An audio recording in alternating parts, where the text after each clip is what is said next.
দিকে যাবেন স্থির করলেন, তিনি তখন এটা স্থির করলেন যে তিনি সমরিয়ার মধ্য দিয়ে যাবেন এবং তিনি সমরিয়ার মধ্য দিয়ে গালিলের দিকেই গেলেন এবং সমরিয়াতে যখন তিনি ভেতরে ঢুকলেন তখন তিনি দেখলেন যে একটা ফাঁকা জায়গায় একটা কুয়ো আছে। সেই কুয়োর পাশে তিনি গেলেন এবং সেখানে গিয়ে একজন স্ত্রীলোককে তিনি সাক্ষাৎ হলো সেই স্ত্রীলোকের সাথে, এবং সেই স্ত্রীলোক কুয়োতে জল নিতে এসেছিল এবং যিশু তাকে বললেন যে আমাকে তুমি পান করার জল দাও, আমাকে জল তুমি পান করাও। তখন সেই স্ত্রীলোকটি বলল যে আপনি যিহুদি হয়ে কি করে সমরীয় স্ত্রীলোকের কাছ থেকে জল চাইছেন। অর্থাৎ যিহুদিদের সাথে সমরীয়দের কোনো মিলাপ ছিল না, কারণ যিহুদিরা মনে করতো যে সমরিয়ারা নিচু জাতের বা তারা সমাজের দিক থেকে তারা অচ্ছুত, তাই তাদের সাথে কোনো মিলাপ ছিল না। তাই আমরা দেখি যে প্রভু যিশু এই কথা বললেন। তখন সেই স্ত্রীলোকটি বলল যে আপনি তো যিহুদি, কী করে আমার কাছ থেকে জল যাবেন। তখন প্রভু যিশু বললেন, তুমি যদি জানতে যে তোমার কাছে কে জল চাইছে তাহলে তুমি বুঝতে পারতে। তখন এরকম কথা হতে হতে স্ত্রীলোকটি প্রভু যিশুকে বলল যে আপনি যিশু স্ত্রীলোকটিকে বললেন যে তুমি যদি জানতে যে তুমি কার সাথে কথা বলছো তাহলে তুমি বুঝতে পারতে, এবং তুমি যদি আমি যদি আমার কাছ থেকে যদি তুমি জল পান করো তাহলে সেই জল খেলে তোমার কোনোদিন পিপাসা পাবে না। তখন স্ত্রীলোকটি আরও ইন্টারেস্ট হয়ে বলল যে আপনি আমাকে কি করে জল দেবেন বা আপনি নিজে কি করে জল খাবেন, আপনার কাছে তো জল তোলার কোনো জিনিসই নাই, যে কুয়ো থেকে জল তুলবেন সেটা কোনো জিনিস নেই। তখন প্রভু যিশু তাকে বললেন যে তুমি যদি জানতে যে তুমি কার সাথে কথা বলছো তাহলে তুমি বুঝতে পারতে আমি তোমাকে যে জল দেবো সে অনন্ত জীবন জল, যে জল খেলে তোমার আর কোনো দিন পিপাসা পাবে না। তখন স্ত্রীলোকটি বলল তাহলে প্রভু আমাকে দিউন, সেই জলটি আমাকে দিউন। তখন প্রভু যিশু তাকে বললেন ঠিক আছে, আমি তোমাকে জল দিব, কিন্তু তুমি তোমার স্বামীকে ডেকে নিয়ে আসো। তখন মহিলাটি বলল যে আমার কোনো স্বামী নেই, আমার পাঁচটা স্বামী হয়েছিল, আমার কোনো স্বামী নেই। তখন যিশু তাকে বললেন যে হ্যাঁ, তোমার পাঁচটা স্বামী আগে ছিল কিন্তু এখন নেই, এখন তুমি যার সাথে থাকো সে তোমার স্বামী নয়। অর্থাৎ এখানে আমরা মহিলাটির চরিত্রের একটা দিক আমরা দেখলাম যে মহিলাটি পাঁচবার বিয়ে করেছে, তার কোনোবারে বিয়ে টেকেনি, কিন্তু এখন বর্তমানে যার সাথে সে রয়েছে সেটা তার স্বামী নয়, অর্থাৎ একটা লিভিং রিলেশনে সে আছে। তাই আমরা এখানে দেখলাম। আর যখনই প্রভু যিশু মহিলাকে এই কথা বললেন, মহিলাটির তখন আরও বেশি উৎসাহ হলো যে তাহলে ইনি একজন ভাববাদী। তারপরে এইভাবে কথোপকথন এগিয়ে চলছিল এবং তারপরে প্রার্থনা বিষয়ে প্রকৃত ভজনা করার বিষয়ে যখন কথাবার্তা হলো তখন তিনি বললেন যে আমি জানি একজন মসিহ আসবে যিনি আমাদিগকে উদ্ধার করবেন বা আমাদিগকে নিয়ে যাবেন, উদ্ধার করে নেবেন, সেই মসিহর অপেক্ষায় আমরা আছি। তখন প্রভু যিশু তাকে বললেন তুমি যার কথা বলছো সেই আমি।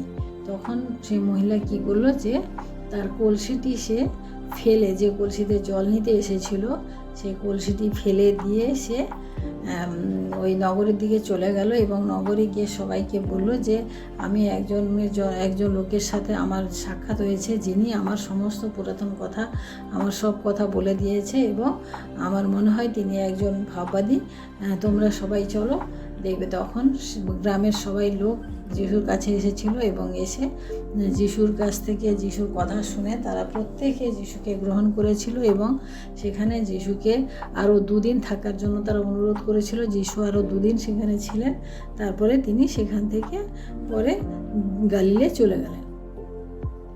এটা হচ্ছে ঘটনা।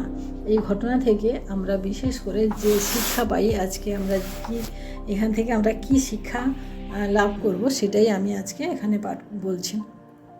আমরা দেখি যে প্রথমত আমরা দেখি 4 পদে আমরা যখন পাঠ করি আর সমরিয়ার মধ্য দিয়া তাহাকে যাইতে হইল, অর্থাৎ যিশু স্থির করলেন যে তিনি সমরিয়ার মধ্য দিয়ে যাবেন। অর্থাৎ যিশু এখানে নিজে মানে তার যে পরিকল্পনা, তার যে কাজ, সেই কাজ, তার পরিকল্পনা, সেগুলো আমাদের বোঝার সাধ্যের বাইরে। তার কারণ যিশু এখানে চেয়েছিলেন যে সমরীয়কে যিহুদিরা মানে নিচু জাত বা অস্পৃশ্য জাত বা ছোট জাত বলে তারা মনে করে, যিশু সেটাকে ভাঙতে চেয়েছিলেন। অর্থাৎ যিশু যে সামাজিক যে কুসংস্কার ছিল, সেই কুসংস্কারটাকে ভেঙেছেন এবং তার জন্য তিনি সমরিয়ার মধ্য দিয়ে যাওয়ার পরিকল্পনা নিয়েছিলেন এবং গিয়ে আমরা দেখি পরবর্তীতে সেটা করেছেন। এবং আমরা আরেকটা দেখি যে স্ত্রী পুরুষের যে মানে পার্থক্য, স্ত্রী পুরুষের যে আলাদা আলাদা ভাব, সেটাও আমরা এখানে দেখি যে স্ত্রীকে তিনি আলাদা ছোট করে দেখেননি, কারণ তিনি সেখানে একজন সমরীয় স্ত্রীর সাথে তিনি গিয়ে সাক্ষাৎ করেছেন এবং আমরা সেই স্ত্রীকে দেখি যে যার মানে চরিত্রের ব্যাপারটাও আমরা দেখলাম যে সেই স্ত্রীকে সাক্ষাৎ করেছেন। আমরা মানে প্রেরিতের পুস্তকে তার 2 অধ্যায় আমরা যখন 17-18 পদ পাঠ করি, এখানে আমরা দেখি যে শেষকালে এইরূপ হইবে, ইহা ঈশ্বর বলিতেছেন, আমি মর্তমাত্রের উপরে আমার আত্মা সেচন করিব এবং তাহাতে তোমাদের পুত্রগণ ও কন্যাগণ ভাববাণী বলিব। অর্থাৎ এখানে পুত্র কন্যা উভয়কেই তিনি সমান মানে সমান দিয়েছেন, সমান মর্যাদা দিয়েছেন, কারণ কেউ আলাদা না। যেরকম তিনি জাতপাতের বিচারটাও তিনি তুলে দিয়েছেন, কারণ ঈশ্বরের সৃষ্টি প্রত্যেকে, সেই সৃষ্টিতে কেউ ছোট কেউ বড় এরকম হয় না, কারণ ঈশ্বর তার প্রতিমূর্তিতে, আপনাদের প্রতিমূর্তিতে সবাইকে সৃষ্টি করেছেন। আর যেটা সৃষ্টি হয়েছে সামাজিকভাবে, সেটা মানুষ তৈরি করেছে। সেই সামাজিক বন্ধনকে তিনি সেদিন মানে সেই বন্ধনকে তিনি মুক্ত করেছিলেন, সেই কুসংস্কারকে মুক্ত করেছিলেন, নারী পুরুষের বিভেদকে তিনি সেদিন মুক্ত করেছিলেন। আমরা দ্বিতীয়ত দেখি যে প্রভু যীশু পাপীকে উদ্ধার করার জন্য এসেছেন, নাশ করার জন্য নয়। আমরা এখানে দেখি যে সমরীয় স্ত্রী, যে স্ত্রীলোকটি বিষয়ে আমরা দেখলাম যে তার চরিত্র যেটা ছিল সেটা হচ্ছে যে সে 5বার বিয়ে করেছে। অর্থাৎ যিহুদিদের মানে নিয়ম অনুযায়ী এই ঘটনা যে 5বার স্ত্রী যে বিয়ে করেছে, আমরা দেখি যে আমরা ঈশ্বরের বাক্যে আগেই আমরা দেখেছি যে যেখানে যিহুদি স্ত্রীলোক, যে ব্যভিচারী স্ত্রীলোককে ধরা পড়েছিল, সে ফরিসিরা নিয়ে এসেছিল যিশুর কাছে এবং বলেছিল যে একে পাথর মেরে একে হত্যা করার জন্য। প্রভু যীশু কী বলেন? কিন্তু প্রভু যীশু তাদেরকে বলেছিলেন, তোমাদের মধ্যে যে কোনো দিন কোনো পাপ করেনি সেই প্রথমে তাকে পাথর মারবে। এবং আমরা দেখেছিলাম যে কেউ সেখানে আর ছিল না, কেউ পাথর মারেনি, কারণ প্রত্যেকে পাপী। তাই প্রভু যীশু সেই পাপীকে উদ্ধার করার জন্য, অর্থাৎ যে সমরীয় স্ত্রী, সে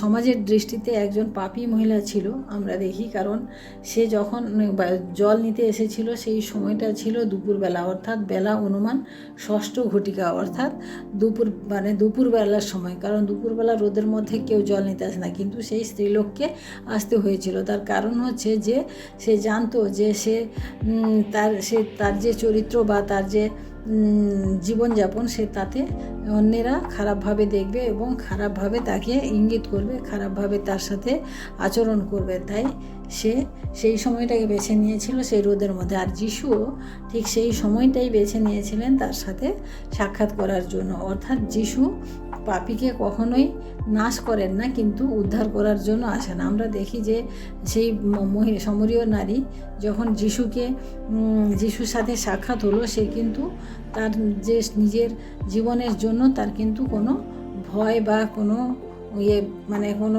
ভীতি তার মধ্যে ছিল না, কারণ তার একটা অনুভব হয়েছিল। আর যিশু তাকে কখনো দোষ দেননি। আমরা আরেকটা দিক দেখি যে যিশু তাকে কখনো দোষ দেননি যে তুমি এরকম করেছো, এই করেছো, এটা পাপী, এরকম কিছু বলেননি। তিনি কিন্তু সেই ঘটনাটা তার সামনে তুলে ধরেছিলেন যাতে তার জীবনে সে অনুভব করতে পারে, তার নিজের জীবন সম্পর্কে সে বুঝতে পারে। তাই প্রভু যীশু এখানে পাপীকে উদ্ধার করতে এসেছিলেন। আমরা তৃতীয়ত দেখি যে প্রভু যীশু কাজ করার একটা সময় আছে। আমরা দেখি যে সেই সময় অর্থাৎ সেই দুপুরবেলার সময় প্রভু যীশু তার সাথে সাক্ষাৎ করেছিলেন। আমরা অনেক সময় তাড়াহুড়ো করি যে আমাদের কাজ হচ্ছে না কেন, আমাদের প্রার্থনা ঈশ্বর শুনছেন না কেন, কিন্তু প্রিয় ভাই বোনেরা, প্রভু যীশু সময় থাকে, তিনি তার সময় অনুযায়ী তিনি কাজ করেন। আমরা চতুর্থতে দেখি যে প্রভু যীশু আমাদের জীবনকে বদলায়, অর্থাৎ সেই সমরীয় স্ত্রী যে এত মানে সমস্যার মধ্যে ছিল, তার 5-5টা স্বামী তাকে ছেড়ে চলে গেছে বা ও ছেড়েছে, কিন্তু যে তার এই সমস্ত রকম জীবন থেকে তার একটা বদলাও মানে পরিবর্তন এসেছিল। আমরা দেখি কীভাবে পরিবর্তন, যখন সে প্রভু যিশুর সাথে কথোপকথন করলো এবং প্রভু যিশু যখন তাকে বললেন যে আমি সেই মসিহ, তখন সে তার নিজের জীবনের সমস্ত কিছু ছেড়ে, যে সমাজের কাছে, যে নগরের সামনে সে কোনোদিন সামনাসামনি আসতে পারতো না, সেই নগরের সামনে আমরা দেখলাম সে দৌড়ে চলে গেল এবং সেই নগরের সমস্ত নগরবাসীকে সে নিয়ে এসেছিল। অর্থাৎ তার জীবনের যে পরিবর্তন, প্রভু যীশু যখন আমাদের জীবনে আসেন, আমাদের জীবনের পরিবর্তন হয়। আমরা দেখি সমরীয় স্ত্রীর সেই পরিবর্তন হয়েছিল। প্রভু যীশু আমাদের সকল পাপ মাফ করেন। আমরা দেখি যে প্রভু যীশু এই সমরীয় স্ত্রীকে কখনোই পাপী বলে বলেননি, কখনোই তাকে খারাপ বলেননি, কখনোই তার সাথে কিছু সেরকম নেগেটিভ কথা বলেননি। আর আমরা দেখি যে যখন আমাদের জীবনে আমরা প্রভু যিশুর সাথে সাক্ষাৎ হয়, আমাদের জীবন যখন বদলায়, তখন আমরা দেখি আমাদের জীবনের দ্বারা অনেক বড় বড় আশ্চর্য কাজ হয়, অনেক সামর্থ্য কাজ হয়। এখানে আমরা তাই দেখেছিলাম যে সেই সমরীয় স্ত্রীর মধ্য দিয়ে একটি ভালো কাজ হয়েছিল, যে সমস্ত নগরের লোক তার কথা বিশ্বাস করে এসেছিল এবং তাকে প্রভু যিশুকে মুক্তিদাতা হিসেবে গ্রহণ করেছিল। শুধু তাই নয়, সেখানে প্রভু যিশু আরও 2 দিন থেকে আরও অনেক মানুষের মন পরিবর্তন হয়েছিল।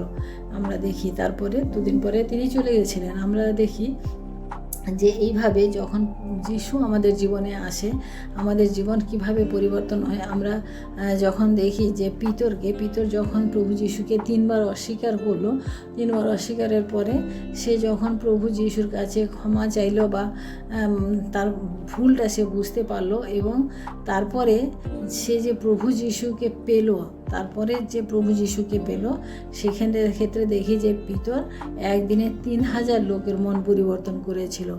আর আমরা পুরাতন নিয়মে দাউদকে দেখি যে দাউদ যে ঈশ্বরের এত কাছের লোক ছিল, সে যখন ব্যভিচার করলো এবং তারপরে যখন সে মন পরিবর্তন করলো, যে দেখি সে তারপরে প্রভু ঈশ্বরের অনেক কাছের অনেক ভালো মানুষ হয়েছিল।